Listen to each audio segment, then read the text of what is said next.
Was Jordan actually the greatest ever? It's something of a loaded question, the kind of which has launched a million real GM forum debates. But MJ has the stats on his side. He remains the NBA's all-time career leader in win shares per 48 minutes and player efficiency rating, both of which can be computed going back to 1951 and 52.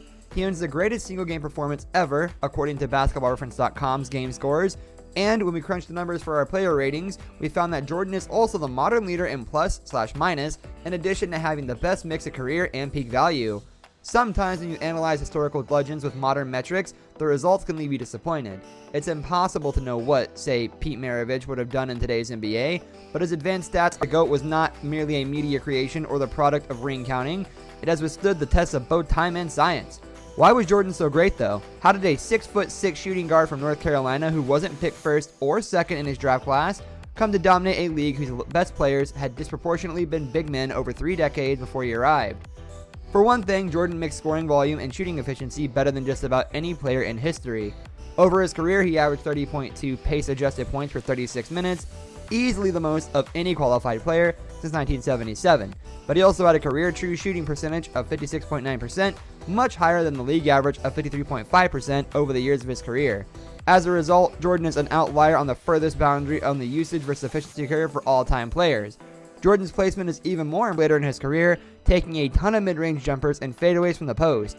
Despite the difficulty and inherent inefficiency of Jordan's shot selection, he still managed to make an impressive 51% of his career two-point attempts, notably higher than such similarly mid-range focused players as Bryant, Carmelo Anthony, Russell Westbrook, and even Dirk Nowitzki. And he still managed to get to the line roughly once out of every 3 shots he took from the field, making 84% of his free throws. The mid-range and post games have fallen out of favor in the modern NBA because they are not as efficient as a driving kick, 3 crazed offense, yet Jordan leaned heavily on those now shunned tactics to build his resume as the greatest player ever. Jordan's most underrated offensive strength of all might have been his ability to generate high-quality shots without turning the ball over. Only 2 qualified players in NBA history had a career usage rate of at least 30% with a turnover percentage under 10%, Jordan and Dominique Wilkins. And with apologies to the human highlight film, Jordan was asked to do a lot more on offense for the Bulls than Wilkins was for the Hawks. MJ assisted on nearly 25% of teammate baskets when he was on the court. On top of his scoring responsibilities, that made Jordan one of the better playmakers in the NBA, even as he simultaneously led the league in scoring 10 times during the 11 seasons he played between 1986, 87, and 1997 and 98.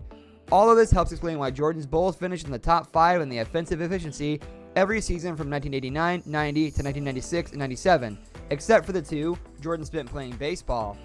When your best player is taking on a historic share of team possessions while also averaging nearly 1.2 points on each of those possessions, you're going to have a historically great offense.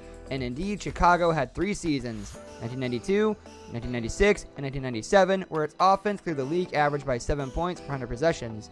Jordan was the engine that powered the offensive success of the Bulls dynasty. Jordan was also named to the NBA's All-Defensive Team 9 times, winning Defensive Player of the Year in 1988, with MJ joining forces with fellow shutdown defenders Scottie Pippen, Dennis Rodman, and Ron Harper. During the second Bulls three-peat, Chicago led the NBA in defensive efficiency in 1996 and finished no worse than 4th in 97 or 98, making that incarnation of the Bulls an even more complete team than the version that went back-to-back-to-back in 1991, 92, and 93.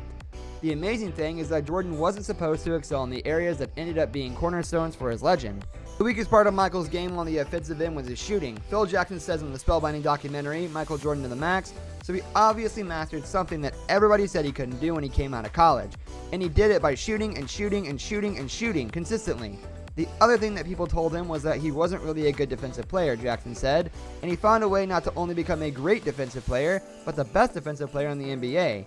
This guy said, "Those are my weaknesses. I'm going to figure out how to make those my strengths," and he did it. When critics argue against Jordan as the best player ever, they often point out that the Bulls dominated a diluted era during which the NBA added 6 teams in a 7-year span from 1988 to 1995. But Jordan also excelled as a guard in an era when hand-checking them was legal, when teams like the bad boy Pistons could draw up physical defenses specifically designed to pummel the opponent's star, so the arguments can go in both directions, but the numbers tell us that Jordan was uniquely great, both in terms of what he did and how he did it. In some ways, as an efficient guard with unstoppable post-up skills, MJ stood as a bridge between the NBA's bygone age of dominant big men and today's era of high-usage perimeter creators, and certainly he deeply influenced every player who came after him. Now, though, The Last Dance, we'll get to see Jordan from a different angle and perhaps gain a new appreciation of his greatness even still. That's going to do it for today's video. Thank you for watching. If you enjoyed, leave a like and don't forget to subscribe. I'll catch you next time. Goodbye.